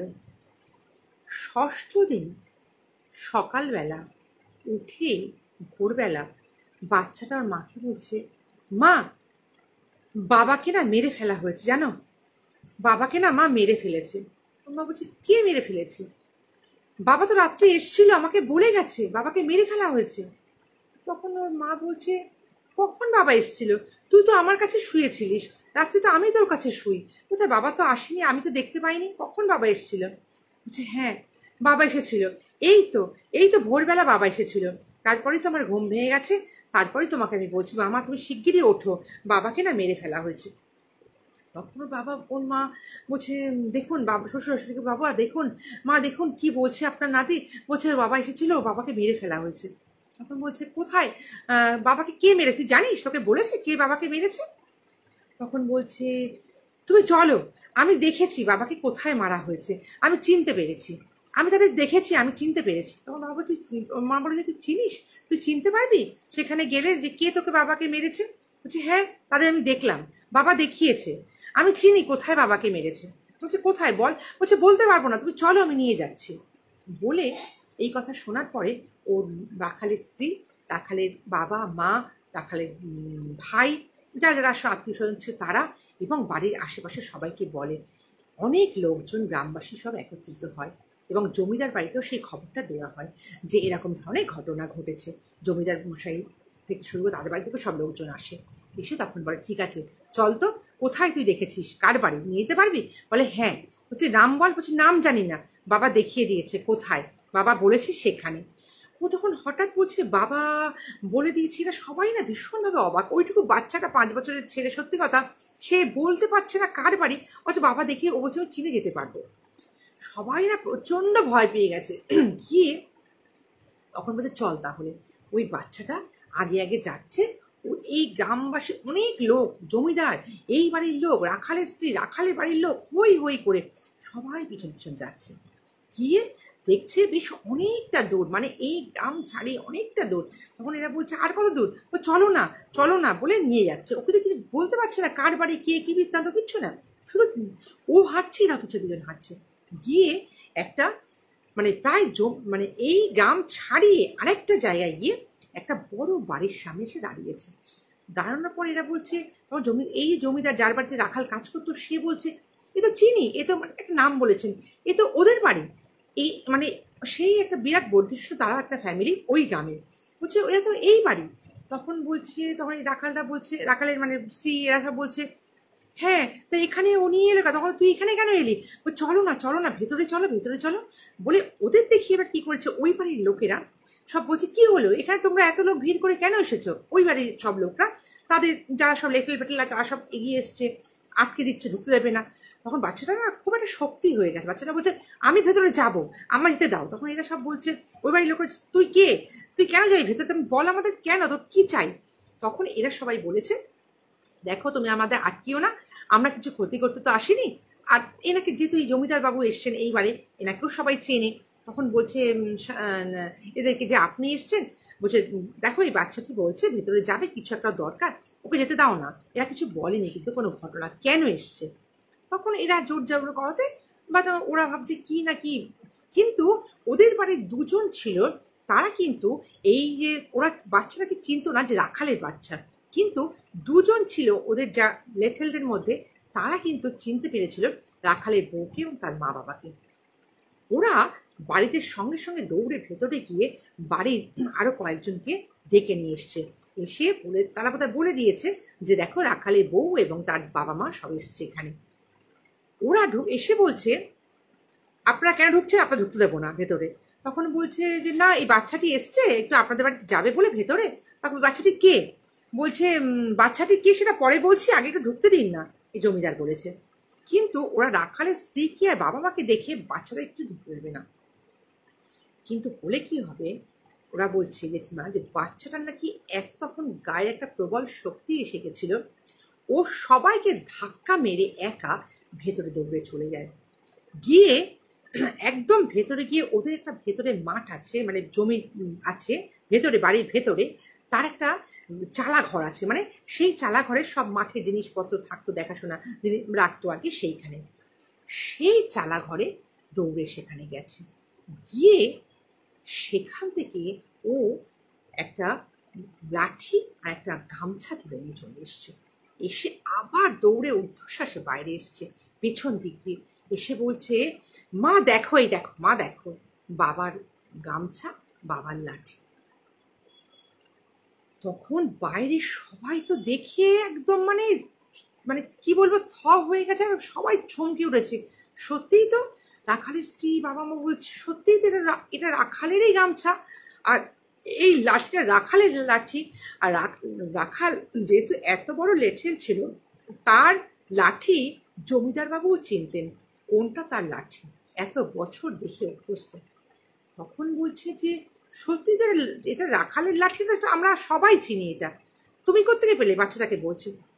বাচ্চাটা বললো, আমি তো যেখানে জানি জানি তো বাবাকে কোথায় মেরেছে, সেইখান থেকে আমি নিয়ে এসেছি, বাবা বলেছে ওখানে আছে। সবাই তো প্রচন্ড পরিমাণে ঘাবড়ে গেছে, এবং যার বাড়ির ঘটনা, ওই যে বর্ধিষ্ণু পরিবার যারা ঢুকতে দিচ্ছিল না রাখালের স্ত্রীকে দেখে, তারা সেই মুহূর্তে ওকে দেখে একদম মানে উল্টো দিকে চম্পট দিয়েছে, পালিয়ে গেছে। তারা কেউ সেখানে নেই, মানে বাড়ির মেন যে গেট, ওদের দরজা বন্ধ করে যে যার মতো ঘরে ঢুকে সব চম্পট দিয়েছে, যাতে এরা আর কেউ সেখানে ওই বাড়িতে আর ঢুকতে না পারে। তখন তো আর কারোর বুঝতে বাকি রইল না যে এই রাখালকে ওই বাড়িরই কেউ না কেউ মেরেছে। কারণ কি, তাহলে না হলে রাখালের লাঠি আর রাখালের ওই গামছা ওখানে থাকতো না, এক নম্বর। আর দু নম্বর কথা হচ্ছে, ওটা আনার পরে এরা এত ভয় পেয়ে গিয়ে মেন দরজা বন্ধ করে সবাই পালিয়ে যেত না, এদের ঢোকা বন্ধ করে দিত না।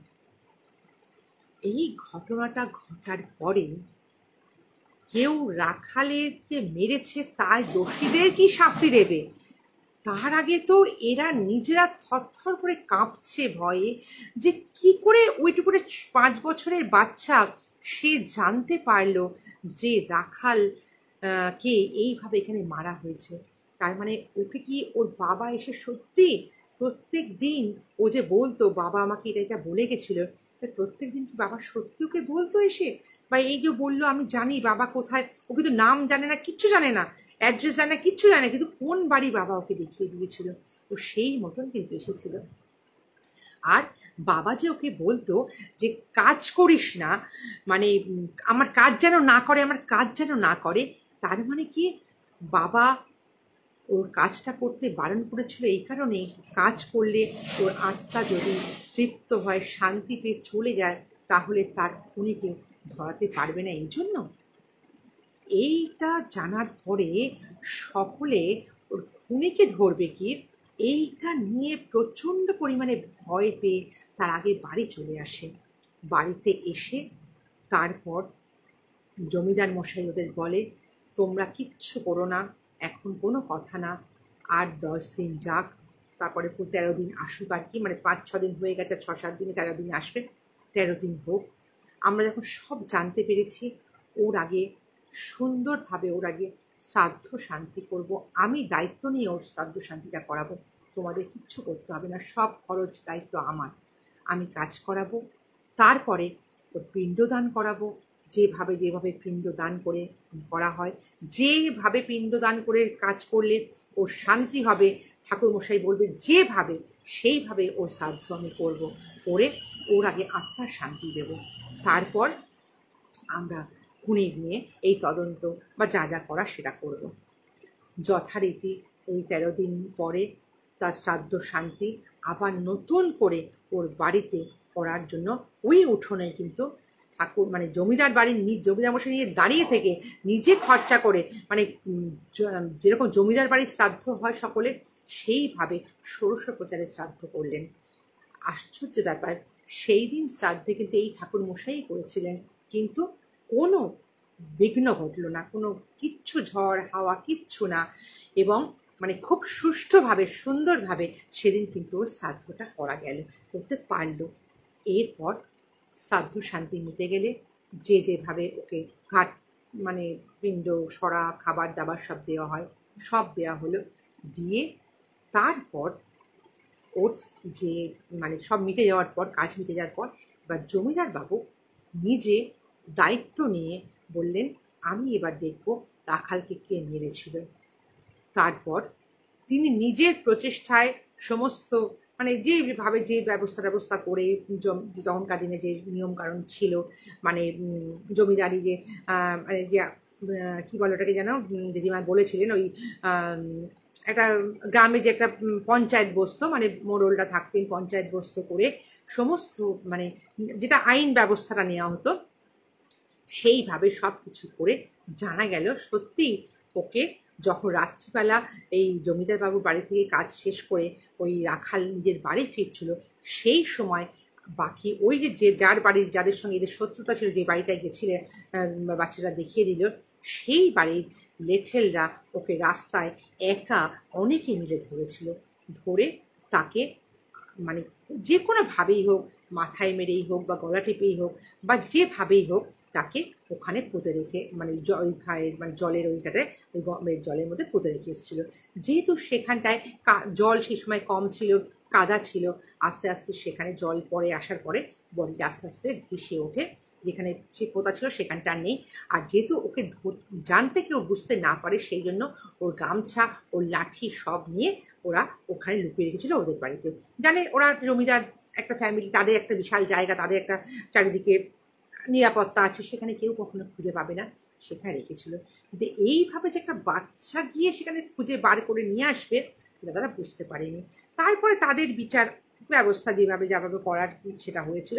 কিন্তু আমাদের যে মানে আসল আলোচ্য ব্যাপারটা ছিল সেটা হলো যে কিভাবে একটা অন্যায়ভাবে মৃত্যুর আর কি যারা দোষী তাদেরকে কিভাবে একটা আত্মাটা ছোট্ট শিশুর মাধ্যমে ধরিয়ে দিয়েছিল। আর তারপরে জানা গেল যে কিংবা বলছিলেন যে বাচ্চা শিশু, যার মধ্যে কোনো অসততা নেই, যার মধ্যে কোনো ছলনা নেই, যে এখনো বাইরের কোনো নিয়ম কানুন জানে না, এমন কোনো মানুষের মানে একটা আধার যদি কোনো আত্মা পায়, সেখান থেকে নাকি তারা কাজকর্ম করতে সুবিধা হয়। তারা নাকি সেই বাচ্চাকে দিয়ে নাকি সেই মানে আধার তাকে পেয়ে নাকি সেই আত্মা তার নির্দিষ্ট আর ইচ্ছা মানে প্রকাশ করতে পারে, যেটা নাকি কোনো বড়দের মাধ্যমে কি হয় না। সেই জন্যই ওই ছোট্ট বাচ্চাটা প্রিয় তার ছিল, তার সন্তান, তাকে দিয়ে ওইভাবে সে মানে খুনিকে ধরিয়ে দিয়েছিল। এটা একটা অদ্ভুত আমার কাছে ঘটনাটা লেগেছিল। আমি কখনো এরকম ঘটনাটা শুনিনি, যার জন্য আমার এটা মনে হলো আজকে আপনাদেরকে এটা বলি। আচ্ছা, সেই কারণেই আমার আর কি এইটা মানে ঘটনাটা বলার জন্য আজকে আমি অনেক ঘটনা না বলে আগে আমি এই ঘটনাটা জেঠিমার ঘটনাটা বললাম। না, আমার সত্যি খুব একটা অবাক লেগেছিল। তার মানে কি এখনো এই ঘটনাগুলো ঘটে? এখন যদিও ঘটে কিনা আমি জানি, এটা বহুদিন আগে ঘটনা আমি বলছি, এখন ঘটে কিনা আমি বলতে পারবো না, যদিও এখনো আত্মা আছে, ঘটে। আমি তো গত মাসেও একটা বলেছিলাম, জানেন, একদম এখনো সেখানে নাকি 20 জন আত্মা থাকে শুনেছিলাম। যাই হোক, সেটা তো তর্কের বিষয়। কিন্তু এইটা যে ঘটেছিল এবং তারপরে এই যে বাচ্চাটা দিয়ে যে বিচার হয়েছিল, তারপরে সরি নাকি ওই যারা মেরেছিল তাদেরকে নাকি ভীষণভাবে শাস্তিও দেওয়া হয়েছিল। এবং তার পরবর্তীকালে নাকি বেশ কয়েক বছর পরে ওই ফ্যামিলিটা নাকি আস্তে আস্তে মানে ধ্বংস হয়ে যায়। মানে বিভিন্নভাবে তাদের একটার একটা দুর্ঘটনা ঘটতে ঘটতে নাকি সেই ফ্যামিলির মানে যারা বয়স্ক লোক, তারপর তার সন্তানরা, এইভাবে হতে হতে নাকি মানে আমি শুনে জেঠিমা বলেছিল নাকি 10 বছর 15 বছরের মধ্যে নাকি ওই ফ্যামিলিটা পুরো ধ্বংস হয়ে গেছিলো। মানে ওই বাড়িটা নাকি পুরো একটা মানে পুরো বাড়িতে পরিণত হয়েছিল, সেখানে বাতি দেওয়ার কেউ ছিল না, এটা কি হয়েছিল, এটা আমাকে জেঠিমা বলেছিল। তারপর তো দেশ ভাগ হয়ে গিয়ে কী হয়েছে না হয়েছে আর এখন বলতে পারবো না। যাই হোক, আমার এই ঘটনাটা খুব অদ্ভুত লেগেছিল, আমি আপনাদের এই ঘটনাটা আজকে বললাম। তা কেমন লাগলো একটু আমাকে জানাবেন। পাপিয়া বন্দ্যোপাধ্যায় বলছেন, আমার মামার বাস অ্যাক্সিডেন্ট হয়ে রাইট হ্যান্ড চলে গেল। আচ্ছা আচ্ছা, তো খুবই এটা কি মানে এখন নাকি হয়েছিল? খুবই সত্যি খুব প্যাথেটিক ঘটনা, খুব মর্মস্পর্শী ঘটনা বলছেন সম্পাদি। আচ্ছা, আত্মা অবিনশ্বর, একদমই আত্মা তো অবিনশ্বর শুনেছি আমরা, কিন্তু আবার এই ধরনের তো আমি দুটো আত্মার ঘটনা বললাম আজকে, কিরকম ধরনের ঘটনাগুলো। আত্মা কিন্তু একজনের মতামতে শুনলাম যে আত্মা নাকি বেশি দিন থাকে না, তার মানে বাৎসরিক কাজ অবধি নাকি 1 বছর অবধি থাকে, তারপর থাকে না। একটার ঘটনা শুনলাম নাকি শ্রাদ্ধ অবধিও নাকি থাকে, শ্রাদ্ধটা হয়ে গেলে আর থাকে না, সেই কারণে সে আত্মাই শ্রাদ্ধ করতে দিচ্ছে না, তার ছেলের মাধ্যম দিয়ে বলাচ্ছে, এরকম তো শুনলাম। এখন জানি না কতটা কি সত্যি, কতটা কি হয় বা কতটা ঘটে। তবে কি, হ্যাঁ, যদি আমি তো সবসময় বলি যদি ঈশ্বর থাকে তাহলে তো মানে একটা শুভ শক্তি যদি থাকে তাহলে অশুভ শক্তিও থাকে। তবে এটা অশুভ শক্তি আমি বলবো না, এটা একটা ভালোই জিনিস আমি বলবো যে ছেলেটাকে, সন্তানকে, তার ফ্যামিলিকে অন্ততপক্ষে তো বুঝিয়ে দিয়েছে যে কে বা কারা কেন তার মৃত্যুর কারণটা কি। এবং তারপরে পত্রিকার আমি শুনেছিলাম নাকি ওই ফ্যামিলিতে, রাখালের ফ্যামিলির পুরো দায়িত্বভার গ্রহণ করেছিলেন এই মানে জমিদার যার বাড়িতে রাখাল কাজ করতো, শুধু শ্রাদ্ধ করেই না, শেষ হয়নি, তার পরবর্তীকালে সমস্ত মানে বাচ্চারা দেখাশোনা যা হয় একটা ফ্যামিলির, তো সব কিছু একা করতো রাখাল, সব কিছু নাকি এনারা করতেন, এত ভালো তারা ছিলেন আর কি। যাই হোক, তা আত্মা নিয়ে তো আর বিচার করে বা আলোচনা করে লাভ নেই, আত্মা তো জানি আমরা বিভিন্ন রকম হয়, তবে যেটুকু জানলাম, যা ঘটনা দুটো বললাম, আমার তো অদ্ভুত লাগলো, মানে মানে একটা অবাক লেগেছে আর কি, সেই জন্য আমি বললাম। তা আপনাদের কেমন লাগলো টাগলো পরে বলবেন, আমি ভালো করে পরে দেখে নেব। আজকে আর তাহলে বলছি না, কারণ 11টা তো বাজে। এরপরে কল্পনা পাল বলছেন আপনার ঘটনাগুলো বেশ ভালো লাগে। হ্যাঁ, আমি চেষ্টা করি যে যতটা পারা যায় একটু ঘটনাগুলো, যেমন আমাকে তো অনেকেই অনেক ঘটনা বলেন, আপনারাই দেন বলেই তো আমি বলতে পারি। তবুও যে ঘটনাগুলো আপনারা দেন তার মধ্যেও দেখো যেগুলো মনে হয় আমার খুব যেন একটা মর্মস্পর্শী বা একটা মানে অন্যরকম একটু অদ্ভুত লাগে, সেটা আমি আগে বলার চেষ্টা করি। সবারটাই আমি বলি, তবু সেটা আগে বলার চেষ্টা করি। যাই হোক, আমি আজকে যে ঘটনাগুলো বললাম, আপনারা যারা এখন মানে লাইভে থাকতে পারেননি তারা পরে শুনে নেবেন। আর আগামী দিনেও আমি আবার এরকম ধরনের ঘটনা বলবো। আপনারা যারা আমাকে ঘটনা বলতে চান বা জানাতে চান, তারা অবশ্যই আমার মেসেঞ্জারে আমাকে জানাবেন বা আমাকে বলবেন, বা এখানেই গ্রুপে আপনারা লিখবেন জানতে চান, তাদের কাছে তাদেরকে নিশ্চয়ই আমি আমার ফোন নাম্বার বলে দেবো, তারা আমাকে ফোন করতে পারেন, হোয়াটসঅ্যাপ করতে পারেন, যা ইচ্ছা। ঠিক আছে, আমাকে জানাবেন, এখানেই জানাবেন যে আপনারা আমার সঙ্গে জানাতে চান আমাকে, বা মেসেঞ্জারে তো বলতেই পারেন, বা যারা আমার তো ফ্রেন্ড আছেন ফেসবুকের, তাদের তো কোনো অসুবিধাই নেই। ঠিক আছে, আজ তাহলে এইটুকুনি। আগামী দিনে আমি আবার আসবো, যখন আবার এরকম ঘটনাগুলো অনেকগুলো নিয়ে আসবো। মনমোহন বোস বলছেন ভালো লাগলো অনেক। হ্যাঁ, থ্যাংক ইউ। আজ তাহলে এইটুকুই, শুভরাত্রি। সবাই ভালো থাকবেন, সুস্থ থাকবেন।